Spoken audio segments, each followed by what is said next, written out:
السلام علیکم ورحمۃ اللہ وبرکاتہ۔ کتاب تفسیر نعیمی، مصنف حکیم الامت مفتی احمد یار خان نعیمی، پارٹ 4، پیج 29۔ اعوذ باللہ من الشیطان الرجیم، بسم اللہ الرحمن الرحیم۔ قد نرى تقلب وجهك في السماء فلنولينك قبلة ترضاها فول وجهك شطر المسجد الحرام وحيث ما كنتم فولوا وجوهكم شطره وإن الذين أوتوا الكتاب لا يعلمون أنه الحق من ربهم وما الله بغافل عما يعملون۔ ترجمہ: ہم دیکھ رہے ہیں بار بار تمہارا آسمان کی طرف منہ کرنا، تو ضرور ہم تمہیں پھیر دیں گے اس قبلہ کی طرف جس میں تمہاری خوشی ہے۔ ابھی اپنا منہ پھیر دو مسجد حرام کی طرف، اور اے مسلمانوں، تم جہاں کہیں بھی ہو اپنا منہ اسی کی طرف کرو۔ اور جنہیں کتاب ملی ہے ضرور جانتے ہیں کہ یہ ان کے رب کی طرف سے حق ہے، اور اللہ ان کے کرتوتوں سے بے خبر نہیں۔ تعلق: اس آیت کا پچھلی چند آیتوں سے چند طرح تعلق ہے۔ پہلا تعلق اب تک تبدیل قبلہ کی تمہید تھی اور آئندہ ہونے والے اعتراضوں کے جواب کا بیان، اب اس کے اصل حکم کا ذکر ہے۔ دوسرا تعلق اب تک تبدیل قبلہ کے اسباب بعید اور باریک حکمتوں کا ذکر تھا، اب اس کے سبب قریب اور سب سے بڑی وجہ کا ذکر فرمایا جا رہا ہے کہ اے محبوب صلی اللہ علیہ وآلہ وسلم، یوں تو اس میں صدہا حکمتیں ہیں، مگر اس کی بڑی وجہ یہ ہے کہ تمہاری خوشی ہے، اور چونکہ تم اس خواہش میں بار بار چہرہ انور آسمان کی طرف اٹھاتے ہو تو ہم تمہارے اشارے جانتے ہو اور تمہاری مرضی چاہتے ہیں، اس لیے تمہارے چہروں کو اسی طرف پھیر دیتے ہیں جدھر تمہارے دل کی خوشی۔ تیسرا تعلق پچھلی آیتوں میں دو جماعتوں کا ذکر ہوا، ایک وہ جنہوں نے تبدیل قبلہ بخوشی قبول کی۔ پیج 30۔ عقل کو تنقید سے فرصت نہیں، عشق پر ایمان کی بنیاد رکھ۔ تبدیلی قبلہ میں یہ تیسرا امتحان تھا۔ پہلا اعتراض: اس آیت سے معلوم ہوتا ہے کہ یہ تبدیلی قبلہ کے بعد کی آیت ہے اور قد نرى تقلب وجهك اس سے پہلے آ چکی تھی، چونکہ یہ یہاں جعلنا اور کنتا ماضی ہیں۔ جو بعض علماء تو یہ بھی کہتے ہیں کہ بعض نے فرمایا کہ یہ تبدیلی قبلہ سے پہلے آئی اور یہاں آئندہ باتوں کو ماضی سے تعبیر کیا گیا کیونکہ وہ یقینی ہیں، جیسے کہ قرآن کریم نے قیامت کے واقعات کو ماضی سے تعبیر کیا۔ دوسرا اعتراض الا لینا علامہ سے معلوم ہوتا ہے کہ حق تعالیٰ ہمیشہ سے عالم نہیں، باقی واقعہ ہو جانے کے بعد اسے جانتا ہے۔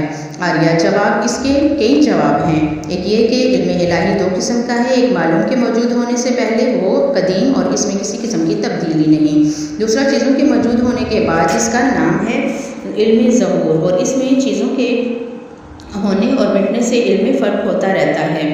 یہاں دوسرا علم مراد ہے، یعنی تاکہ ہم ظاہر کر کے دیکھیں اور مشاہدے سے معلوم کریں۔ بلا تشبیہ یوں سمجھو کہ جو عمارت بنانا چاہتا ہے وہ پہلے اس کا نقشہ اپنے ذہن میں لیتا ہے، پھر کاغذ پر کھینچتا ہے، پھر اس کے مطابق تعمیر کرتا ہے۔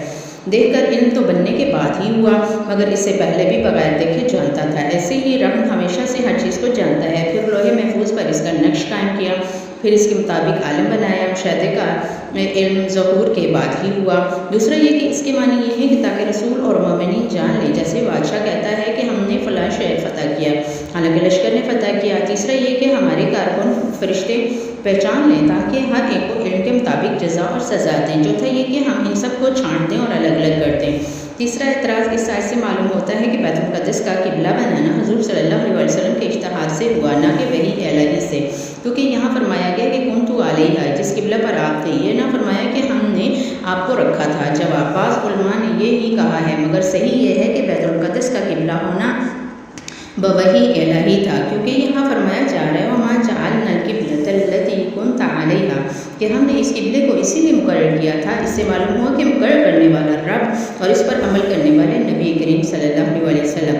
چوتھا اعتراض کیا تبدیلی قبلہ سے کچھ لوگ مرتد بھی ہو گئے تھے، جیسا کہ ممن ينقلب على عقبیہ سے معلوم ہوتا ہے۔ جواب: تفسیر روح البیان نے تو یہی کہا ہے، مگر صحیح روایت سے اس کا ثبوت نہیں۔ مفسرین نے یہاں انقلاب کے معنی ارتداد نہیں کیے، بلکہ شبہات میں پڑ جانا، یعنی بعض کے دل میں اس سے پہلے شبہات پڑ گئے جو بعد میں جانتے رہے، اور بعض نے بلا شبہ سے مان لیا، جیسا کہ بعض مریض طبیب کامل کا نسخہ بلا شک و شبہ استعمال کرتے ہیں، اور بعض کچھ شک و شبہ سے یا انقلاب سے مراد ہے کہ منافقوں کے نفاق کا کھل جانا، جو کہ منافقین پہلے بظاہر مسلمان ہو چکے تھے مگر دل میں کافر تھے۔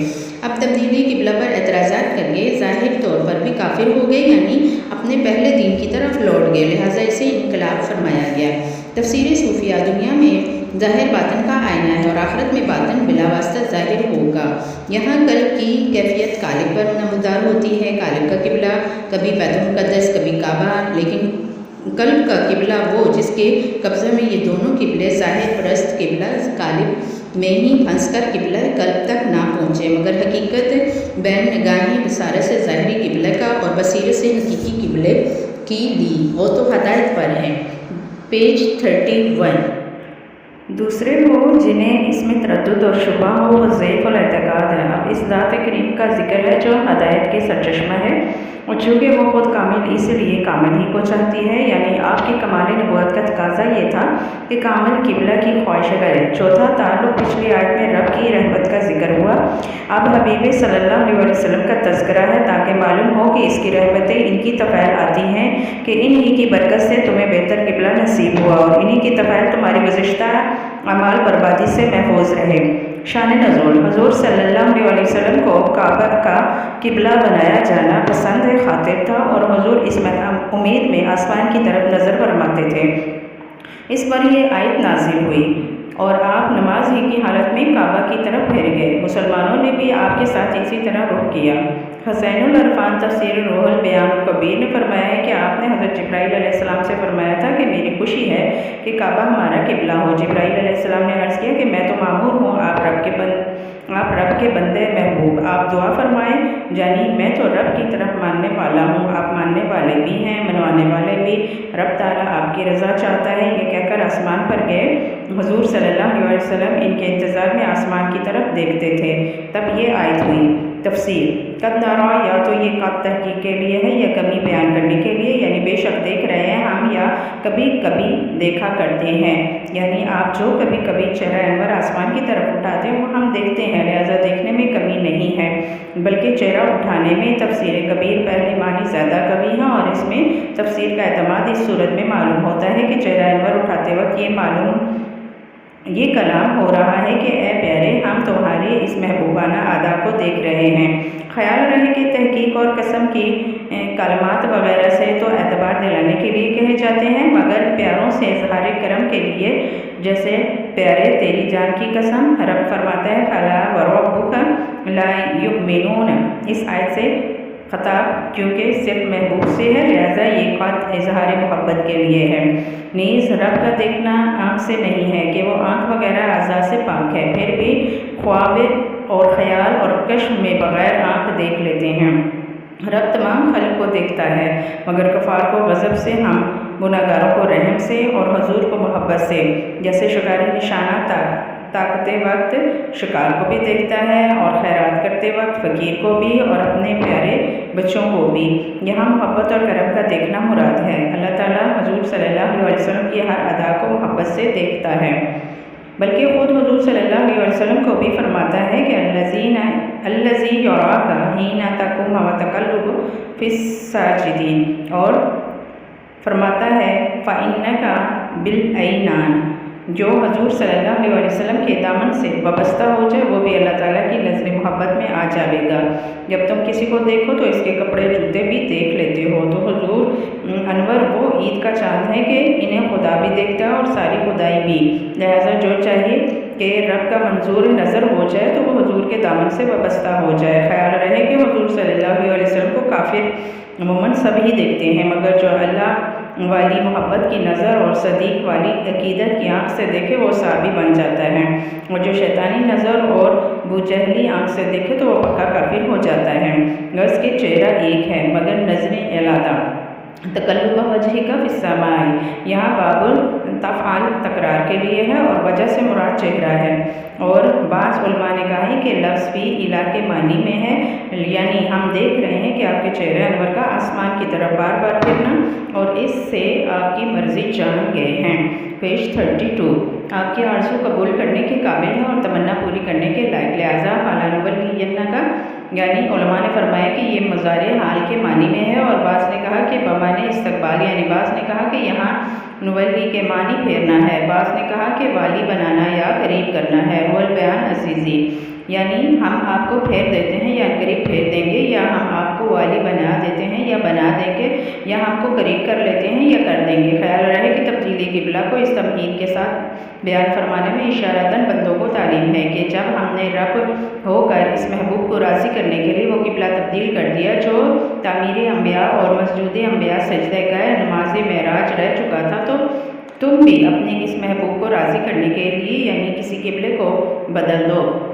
کسی کا قبلہ مال بنا ہوا ہے، کسی کا قبلہ عزت، کسی کا قبلہ سلطنت، کسی کا قبلہ گناہ اور معاصی۔ ان قبلوں میں تبدیلی کر کے اللہ رب العالمین کی رضا کو قبلہ بناؤ تاکہ تم سے حضور راضی ہوں۔ اگر تم نے حضور صلی اللہ علیہ وسلم کو راضی کر لیا تو ہم تم کو ہمیشہ راضی کرتے رہیں گے۔ قبلہ اور دعا ہے اس قبلے کے جس سے آپ راضی ہیں۔ خیال رہے کہ یہ رضا خوشی اور محبت کے معنی میں ہے، ناراضی کا مقابل نہیں، اور اس کا مطلب یہ نہیں کہ آپ بیت المقدس سے ناراض تھے۔ رب کے حکم سے ناراضی کیسی؟ آپ بیت المقدس سے بھی راضی تھے مگر کعبہ سے زیادہ خوش۔ فولی وجہ کا یہ گزشتہ وعدے کا پورا کرنا ہے۔ ابھی کہا تاکہ ہم پھیر دیتے ہیں، اب فرمایا کہ پھیر لیجئے۔ وجہ کے معنی صرف چہرہ ہیں مگر یہاں پورا جسم مراد، چونکہ قبلہ کی طرف تمام جسم چاہیے نہ کہ صرف چہرہ، کیونکہ چہرہ ایک بہتر عضو تھا اس لیے اسی کا ذکر کیا۔ ہو سکتا ہے کہ وجہ سے مراد ذات ہو، جیسے فَثُمَّ وَجْهُ اللَّهِ یعنی آپ اپنے کو پھیر لو۔ شطر المسجد الحرام، شطر کے معنی جانب اور طرف کے ہیں اور آدھے اور نصف کے بھی، یہاں پہلے معنی ظاہر ہیں۔ مسجد سے یا تو وہ مسجد شریف مراد ہے جس کے درمیان میں کعبہ شریف ہے، اور حرام یا حرمت سے بنایا حلال کا مقابل ہے یعنی حرمت والی مسجد، یا وہ مسجد جس میں شکار اور قتال وغیرہ حرام ہے۔ تو خلاصہ یہ ہوا کہ اپنا منہ مدینہ سے مسجد حرام کی طرف پھیرو، کیونکہ ادھر منہ کرنا گویا کعبہ ہی کو منہ کرنا ہے، یا اسے خاص کعبہ ہی مراد ہے۔ اور مسجد کے معنی سجدہ کی جہت نہ کہ سجدہ گاہ، اور حرام بمانی محترم یا یہ کہ وہاں کی بے ادبی حرام ہے، یعنی کعبہ کی طرف منہ پھیرو۔ تفسیر کبیر نے فرمایا کہ یہاں شطر کے معنی نصف بھی ہو سکتے ہیں، اور مسجد حرام سے مسجد ہی مراد ہے جس کے بالکل درمیان میں کعبہ ہے، یعنی اس طرف منہ پھیرو جو مسجد حرام کے بیچوں بیچ ہے۔ اور یہ حکم صرف آپ کے یا مدینہ پاک کے لیے نہیں بلکہ ہے مسلمانوں حیث ما کنتم، تم جہاں کہیں بھی ہو، دریا میں یا خشکی پر، زمین میں یا پہاڑ پر، مشرق میں یا مغرب میں، جنوب یا شمال میں، اور نماز پڑھنا چاہو تو فولوا وجوہکم شطرہ، اپنا منہ اس کی طرف کیا کرنا۔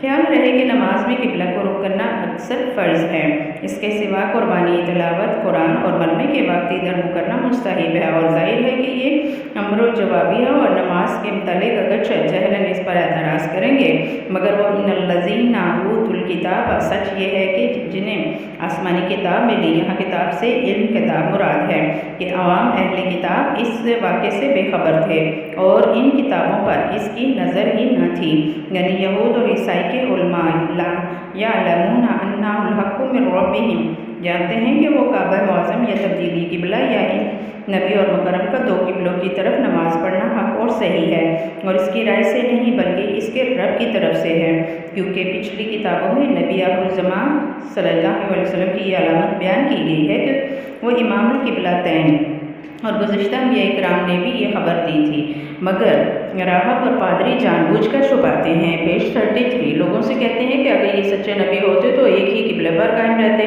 مگر خیال رہے کہ وَمَا اللَّهُ بِغَافِلٍ عَمَّا يَعْمَلُونَ، اللہ ان کی حرکتوں سے غافل نہیں، انہیں سخت سزا دے گا۔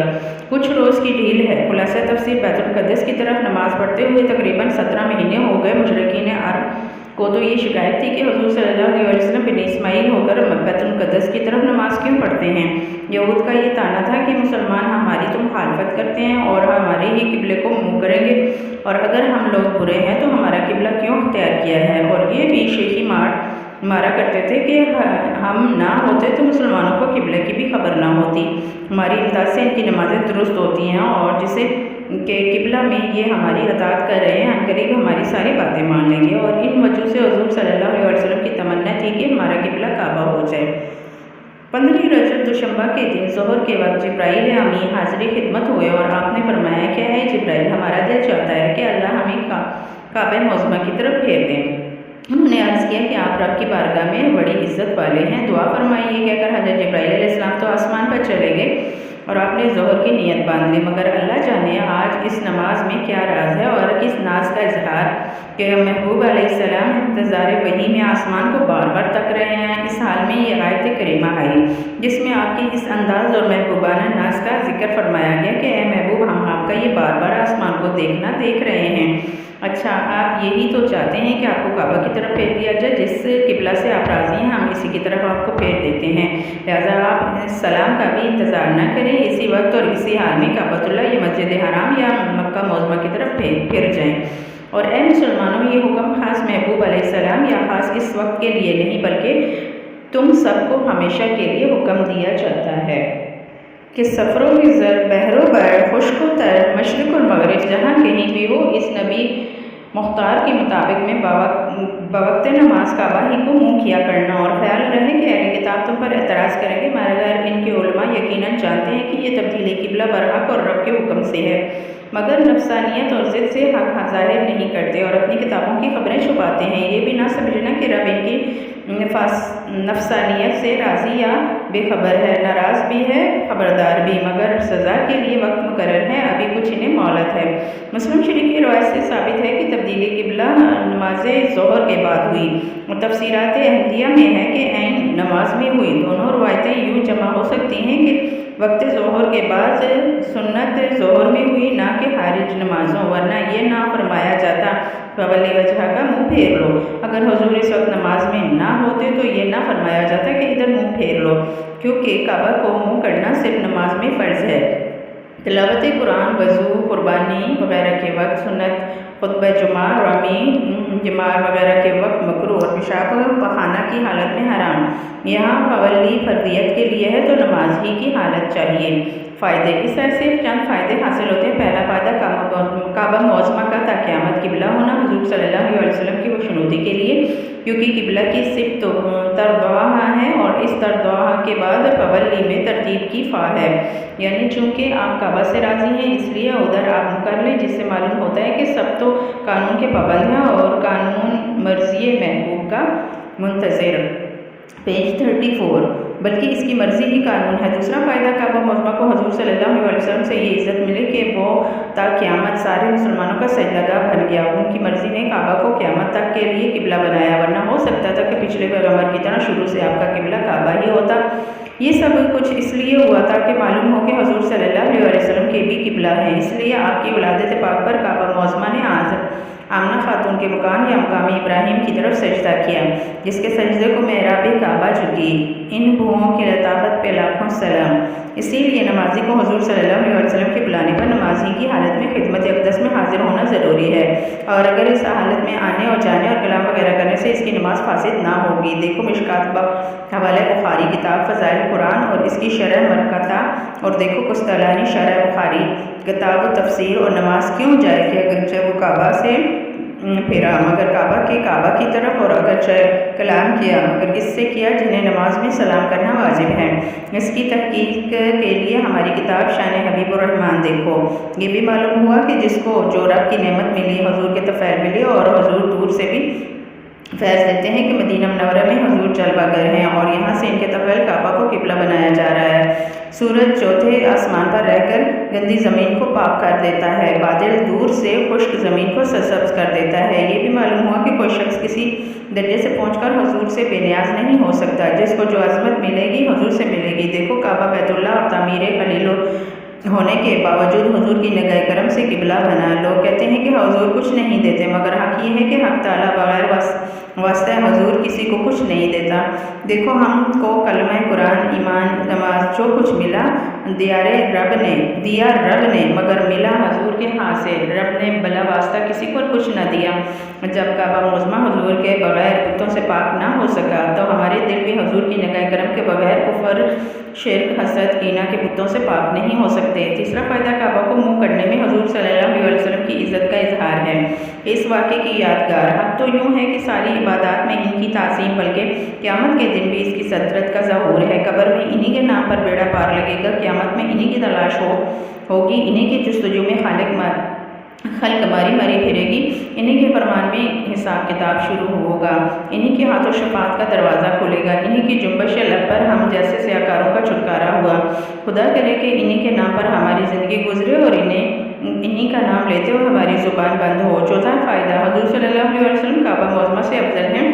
کبھی سجدہ کرنے والا مسجود علیہ سے اعلیٰ ہوتا ہے، جیسے یعقوب علیہ السلام نے یوسف علیہ السلام کو سجدہ کیا، اگرچہ اس سے اعلیٰ تھے۔ پانچواں فائدہ، مسجد حرام والوں کے لیے عین کعبہ کی طرف منہ کرنا واجب ہے اور مکہ والوں کو مسجد حرام کی طرف، دیگر ملک والوں کے لیے کعبہ کی جہت کو رخ کرنا کافی ہے، جیسے ہندوستان والوں کے لیے مغرب۔ اسی لیے آیت میں فرمایا گیا شطر المسجد الحرام۔ چھٹا فائدہ، حضور کو راضی کرنے کے لیے اچھے اعمال کرنا شرک نہیں۔ دیکھو رب نے جو کعبہ کو قبلہ بنایا وہ تمام نیکیوں کی اصل ہے، حضور کی رضا کے لیے بنایا، لہذا اللہ اور رسول کو راضی کرنے کے لیے نماز، روزہ، حج کرنا ان عبادات کو کامل کرے گا۔ رب فرماتا ہے واللہ ورسولہ احق ان یرضوہ۔ ساتواں فائدہ، قرآن شریف سے حدیث کا نسخ ہو سکتا ہے۔ دیکھو بیت المقدس کو رخ کرنے کی کوئی آیت نہیں، وہ حضور صلی اللہ علیہ وسلم کے عمل سے ثابت تھا، جیسے قرآن شریف کی اس آیت نے منسوخ کیا۔ پیج 35، مسئلہ کعبہ کو منہ کرنے کے معنی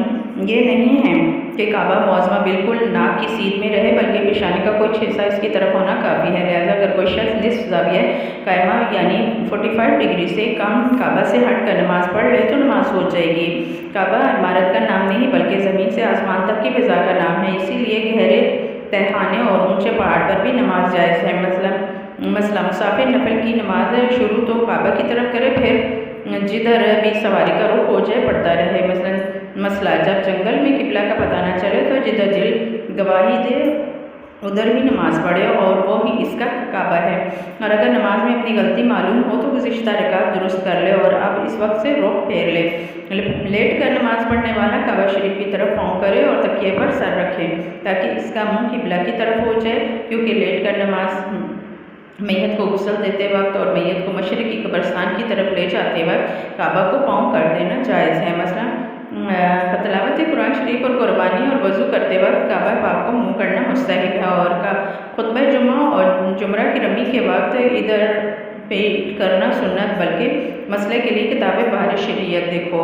پہلا اعتراض، کعبہ کی طرف نماز پڑھنا بت پرستی ہے، کیونکہ بت پرست بت کی طرف منہ کر کے خدا کی عبادت کرتے تھے نہ کہ بت کی، اور تم کعبہ کو منہ کر کے تو تم میں اور ان میں کیا فرق ہے؟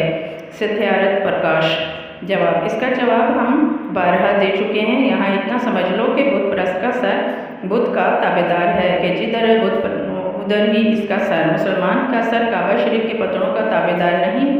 اگر کوئی ساری عمارت کعبہ کو اٹھا کر اور جگہ رکھ دے تو کوئی بھی ادھر نہ جھکے بلکہ صرف اسی جگہ کی طرف رخ کیا جاتا ہے، خواہ وہاں عمارت ہو یا کوئی کپڑے کا نشان یا کچھ بھی نہ ہو۔ نیز ہر بت پرست کا بت کو سامنے رکھ کر سجدہ کرتا ہے۔ مسلمانوں کے لیے کعبہ کا سامنے ہونا ضروری نہیں، ہندوستان سے مکہ شریف ہزاروں میل ہے مگر سجدہ یہاں ہو رہا ہے۔ نیز مسلمان نماز کی نیت ایسے ہی باندھتا ہے کہ نماز واسطے اللہ کے منہ کعبہ شریف کی طرف۔ اگر یہ کعبہ کا پجاری ہوتا تو یوں کہتا کہ نماز واسطے کعبہ کے، مگر بت پرست کہتا ہے کہ مہادیو کی پوجا، کالی کی پوجا، وہ پوجا اور عبادت بتوں کی طرف نسبت کرتا ہے، اور ہر ایک کا کام نام سے ہی ظاہر ہے۔ نیز بت پرست بتوں کے ذریعے دیویا، کالی وغیرہ کو ہی پوجتے ہیں نہ کہ رب کو، کہ وہ انہی کے نام پر پتھر بناتا اور کہتا ہے کہ یہ مہادیو کا بت ہے، یہ کالی کا کعبہ رب ہی کے نام کا ہے۔ اور بیت اللہ کہاں جاتا ہے؟ نیز بہت صورتوں میں کعبہ کی طرف منہ نہیں کیا جاتا، جیسے سواری کے نفل یا سخت اور خوف کی نماز کو جدھر منہ ہو ادھر ہی پڑھ لو، مگر پنڈت جی کی پوجا آنکھ پتھر کے بغیر نہیں ہو سکتی۔ کعبہ کی طرف منہ کرنے میں وہ حکمتیں ہیں جو ہم آیت سیقول السفہاء کی تفسیر میں بتا چکے ہیں۔ دوسرا اعتراض، حضور صلی اللہ علیہ وسلم نے نماز کی حالت میں آسمان کی طرف کیوں دیکھا؟ وہاں تو سجدہ گاہ کی طرف نظر چاہیے۔ جواب، وحی الہی کے شوق میں اور اس وقت ادھر دیکھنا ہی اعلیٰ عبادت تھی۔ صحابہ کرام تو کبھی بجائے سجدہ گاہ کے نماز میں حضور کو دیکھا کرتے تھے۔ دیکھو وفات شریف کے دن فجر کی نماز ہو رہی تھی کہ حضور صلی اللہ علیہ وسلم نے دروازے کا پردہ اٹھا کر جماعت پر نظر کی۔ صحابہ کرام فرماتے ہیں کہ ہماری خوشی کی یہ کیفیت ہوئی کہ قریب تھا کہ ہم نماز توڑ دیں، یعنی حضور کا دیکھنا محسوس کیسے ہوا؟ آپ کا دولت خانہ تو بائیں ہاتھ پر تھا نہ کہ سامنے۔ کبھی ایسا بھی ہوا کہ عین جماعت کی حالت میں حضور صلی اللہ علیہ وسلم تشریف لے آئے اور اس وقت سے حضرت ابوبکر صدیق متقدی ہو گئے اور حضور امام تشریف آوری پیچھے سے ہے۔ نمازیوں کو احساس کیسے ہوا کہ یہ یہ ہی کہا جائے گا کہ وہ چھپی نگاہوں سے قبلہ نماز کو دیکھتے تھے، اور کیوں نہ دیکھتے، مسجد حرام کا نمازی نماز میں کعبہ کو دیکھے۔ پیج 36 اگر یہ قبلہ کعبہ کو دیکھے تو کیا حرج ہے؟ تیسرا اعتراض، نماز کی حالت میں وحی آنے سے نماز کیوں نہ گئی؟ جواب، اس لیے کہ وہ رب سے ہم کلامی ہے، نہ کہ معمولی بندہ ہے۔ جب اتحیات میں حضور کے سلام کرنے سے نماز نہیں جاتی تو رب سے کلام کرنے سے نماز کیا جائے گی؟ چوتھا اعتراض، تبدیلی قبلہ بعد ہجرت کیوں ہوئی اور اس کا حکم دوسرے کام کی طرف کیوں نہ دے دیا گیا؟ یہاں حضور کی خواہش بلکہ آپ کا آسمان کی طرف چہرہ اٹھانا اور اس قبلے میں آپ کی رضا کا ذکر کیوں فرمایا گیا؟ جواب، اس لیے کہ رب جانتا تھا کہ محبوب کی امت میں قریب قیامت ایسے لوگ پیدا ہوں گے جو کہیں گے کہ حضور کے وسیلہ یا مدد کی ضرورت نہیں، سب کچھ براہ راست خدا سے ملتا ہے، یا کہیں گے کہ حضور صلی اللہ علیہ وسلم دور سے کچھ نہیں دے سکتے، یا ہم بڑے نمازی اور عالم ہیں، ہم کو حضور کے توسل کی ضرورت نہیں ہے۔ اور تینوں باتوں کی تردید اسی واقعے سے کی گئی کہ کعبہ معظمہ کو یہ عظمت حضور کے وسیلے سے ہم نے دی، نیز مدینہ منورہ سے حضور کی مدد کعبہ معظمہ کو ملی، یعنی 300 میل دور سے، نیز خانہ کعبہ بھی حضور سے بے نیاز نہیں کہ انہی کی طفیل وہ قبلہ بنا اور اس کے ہاتھوں بتوں سے پاک ہوا۔ خیال رہے کہ اسلام آخری دین ہے کہ قیامت تک نہ کوئی نبی آئے گا نہ نیا دین، لہذا رب نے اور اس کے حبیب نے تا قیامت ظاہر ہونے والے فتنوں کا انتظام فرمایا۔ حضور نے دجال، منکرین، حدیث وغیرہ کے نام لے کر ان کے فتنوں سے آگاہ کیا، اور رب نے وہابیوں کے فتنوں سے ہم کو خبردار فرمایا۔ دیکھو معراج کی رات نمازیں 50 فرض کر کے موسیٰ علیہ السلام کے توسل سے 5 کی، تاکہ کوئی یہ نہ کہے کہ مقبول بندے بعد وفات مدد نہیں کرتے۔ 5واں اعتراض، حیث ما کنتم سے معلوم ہوا کہ مسلمان ہر حالت میں، ہر جگہ سے، ہر زمانے میں قبلہ رو نمازیں پڑھا کریں گے، کیونکہ حیث ما سے اس جگہ کا عموم معلوم ہوا اور کنتم سے وقت کا عموم معلوم ہوا، تو بحالت خوف اور سواری پر نفل اور اندھیرے جنگل میں نماز غیر قبلہ کو کیوں جائز کر دی گئی؟ جواب، ان تمام صورتوں میں قبلہ کعبہ ہی ہے، مگر اس طرف منہ کر کے اس کا طریقہ ہو گیا ہے، اور اسی لیے وہاں بھی نیت میں یہی کہا جائے گا، مگر منہ طرف خانہ کعبہ کے۔ جیسے نماز کے لیے وضو بھی شرط ہے اور سجدہ رکوع بھی فرض، مگر بعض صورتوں میں وضو تیمم کے ذریعے کر دیا جاتا ہے اور رکوع سجدہ محض اشاروں سے لیٹ کر نماز پڑھنے والا زمین پر سر نہیں لگاتا مگر سجدہ ادا ہو جاتا ہے، تو وہاں سجدہ یا وضو معاف نہیں ہو گیا بلکہ طریقہ ادا میں وسعت ہو گئی۔ ایسے ہی جہاں توجہ الی القبلہ میں دل کی توجہ کافی مان لی جائے گی، معافی نہیں ہوئی، اس حالت میں نمازی نیت کعبہ ہی کی کرے گا۔ تفسیر صوفیانہ، حضور صلی اللہ علیہ وسلم خلق میں رہ کر خالق میں مشغول تھے، اور تبلیغ اور دعوت آپ کو وحدت سے کثرت کی طرف نہیں بھیج سکتی تھی۔ فرمایا جا رہا ہے کہ آپ کا آسمان روح کی طرف متوجہ ہونا ہم پر محفی نہیں ہے، آپ کا سینہ پاک کھول کر آپ کو قبلہ کی طرف متوجہ کر کے، جو ہمارا خاص تجلی گاہ ہے، لہٰذا آپ اس مسجد قلب کی طرف متوجہ ہوں جس تک نفس اور خواہشات نفس اور شیطان کا پہنچنا حرام ہے، اور اے اہل توحید، تم خواہ مشرق روح کی طرف کرو یا مغرب نفس کی جانب، مگر اپنے کو قلب پاک مصطفیٰ صلی اللہ علیہ وسلم کی طرف ہمیشہ متوجہ رکھنا کہ وہ تمہارا قبلہ ایمان اور کعبہ عرفان ہے۔ خلاصہ یہ کہ حضور صلی اللہ علیہ وسلم کا کعبہ آپ کا قلب پاک ہے، جہاں رب کی تجلی ہے اور شیطان وغیرہ کی رسائی نہیں، اور سارے عالم کا قبلہ ایمان ذاتی پاک مصطفیٰ صلی اللہ علیہ وسلم ہے۔ سر تو سوئے حرم چکا، دل سوئے کوئے مصطفیٰ، دل کا خدا بھلا کرے یہ نہیں اختیار میں۔ پیج 37 اعلیٰ حضرت فرماتے ہیں کہ اشاق کے روضہ سجدہ میں سوئے حرم چکے، اللہ جانتا ہے نیت یہ کدھر کی ہے۔ رموز سے قرآن سمجھنے والے اور صاحب اسرار جانتے ہیں کہ یہ کعبہ ایمانی حق ہے اور رب کی طرف سے مقرر کیا ہے، اور اللہ اس کے ظاہری اور باطنی اعمال سے بے خبر نہیں۔ لطف تو جب ہے کہ کعبہ سر میں قبلہ دل نظر آئے اور قبلہ دل میں کعبہ سر کی جلوہ گری ہو۔ اعلیٰ حضرت نے خوب فرمایا کہ غور سے سن، تو رضا کعبہ سے آتی ہے صدا، میری آنکھوں سے میرے پیاروں کا روزہ دیکھو۔ کعبہ کا پرنالہ بالکل صحیح روزہ مطہرہ کے مقابل ہے، اور جس کی دکان گلی میں ہو اور اس کا اشارہ کرنے والا سائن بورڈ سڑک پر ہوتا ہے تو انگلی سے ادھر رہبری کرتا ہے، اور پڑھے لکھے لوگوں کے لیے اس پر دکاندار کا پتہ بھی لکھا ہوتا ہے، تو گویا یہ کعبہ عرفان کا سائن بورڈ ہے جو بے پڑھوں کو ہاتھ سے اور آنکھ والوں کو زبان سے بتا رہا ہے کہ اے لوگوں اپنا دھیان اس طرف رکھنا، دیکھو کعبہ ایمان وہ ہرے گنبد پر آرام فرما رہا ہے۔ اب یہ آیت پڑھو، حیث ما کنتم فولوا وجوہکم شطرہ، تم کعبہ کی طرف میں کعبہ کی محراب میں ہو یا حتیم میں میزاب کے نیچے صفا مروہ میں ہو یا مزدلفہ منا اور عرفات میں جہاں بھی ہو، فَوَلُّوا وَجْهَكُمْ شَطْرَهُ، اپنی توجہ اس شہنشاہ مدینہ کی طرف سے ہی رکھنا، اور الحمدللہ ہر مسلمان ہر جگہ سنت ہی پر نظر رکھتا ہے۔ یہ اس آیت پر عمل ہے، اور کیوں نہ ہوتے کہاں خلیل اور بنا کعبہ اور منا، لولاک والے صاحبی سب تیرے گھر کی ہے۔ دین صوفیہ کرام فرماتے ہیں کہ نماز اور روزہ وغیرہ اکثر شرعی احکام اصل میں ہم پر فرض ہیں، اور ہمیں سکھانے، سمجھانے اور عادی بنانے کے لیے حضور پر فرض۔ جہاز میں مسافروں کو سوار کرنا مقصود ہے، مگر مسافروں کو پار لگانے کے لیے کپتان بھی جہاز میں سوار رہتا ہے۔ اسی لیے دوسرے احکام میں براہ راست ہم سے خطاب ہے کہ تم لوگ نماز قائم کرو، زکوٰۃ دو، مگر تمام تبدیلی قبلہ میں اصل مقصود حضور صلی اللہ علیہ وسلم ہے، ہم حضور کے تبع۔ اسی لیے رب نے پہلے اپنے حبیب کو اس کا حکم دیا، پھر ہم کو نیز فرماتے ہیں کہ شرعی احکام دو قسم کے ہیں، بعض جو عارضی تھے بعد کو منسوخ ہو گئے، بعض وہ جو اٹل اور محکم ہے جس میں تبدیلی ناممکن ہے۔ جس احکام کی بنا پر کسی عارضی وجہ پر تھی وہ احکام بھی عارضی تھے، وجہ گئی احکام بھی گئے، اور جن کام کی بنا کسی اٹل اور نہ مٹنے والی وجہ پر تھی وہ احکام بھی محکم ہے، جو کہ کعبہ کے قبلہ ہونے کی وجہ محبوبیت جناب مصطفیٰ ہے، یعنی حضور رب کی محبوب، اور کعبہ حضور انور کو پیارا، اور ہم پیارے کا پیارا اپنا پیارا ہوتا ہے، اور یہ دونوں محبتیں اٹل ہیں، نہ کسی وقت حضور کی محبوبیت ختم ہو سکتی ہے نہ کہ کعبہ کی مقبولیت، لہذا کعبہ کا قبلہ ہونا محکم اور اٹل ہو۔ اسی لیے اشارہ ہو حیثما کنتم فولوا وجوہکم شطرہ، اس طرف دیکھ لو، دنیا داروں کی عزتیں عارضی ہیں، مال دولت دھڑا کرو فنا ہوا، یہ عزتیں بھی فنا ہوئی، مگر اولیاء اللہ کی عزتیں دائمی، بلکہ کیونکہ ان کی بنا مضبوط ہے، یعنی غلامی نبی کریم صلی اللہ علیہ وسلم۔ رب فرماتا العزت للہ ولرسولہ وللمؤمنین، مولانا فرماتے ہیں گفت خواہم کہ دائمی شد باقیاش، بشتو غافل کمز جو بے بہاش۔ پیج 37 پارٹ 4 مکمل ہوا۔ اللہ